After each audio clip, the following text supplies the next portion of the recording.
Welcome back, everybody. Today I'm going to teach you how to archive old groups in Microsoft Teams. This is a really useful feature when you have groups that are no longer active, but you still want to preserve their content and conversation history for future reference. First, open your Microsoft Teams application and log into your account. Make sure you're using the credentials associated with the workspace where you want to archive the group. This step is essential because you need to have the appropriate permissions to archive groups within your organization. Once you're logged in, direct your attention to the left side of your screen where you'll find the main navigation panel. Here, click on the option labeled Teams. This will take you to the section where all your active groups and channels are organized, giving you a clear overview of everything you're currently part of.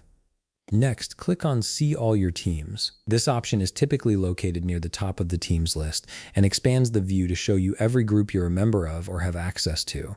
It's important to view the complete list so you can easily locate the specific old group you want to archive without missing anything. Now comes the main action. Find the old group you want to archive by scrolling through your Teams list.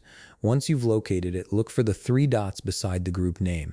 These three dots represent the menu icon that gives you access to additional options and settings for that particular group. Click on it to reveal a drop-down menu with various management options. From the drop-down menu that appears, click on Archive. This is the option that will allow you to preserve the group while making it inactive. Archiving is different from deleting because it keeps all the content, files, and conversations intact, but the group will no longer be active for new posts or updates. After clicking Archive, a confirmation message will appear on your screen. This is Microsoft Teams' way of making sure you really want to proceed with archiving the group, as it's an important action that affects all members.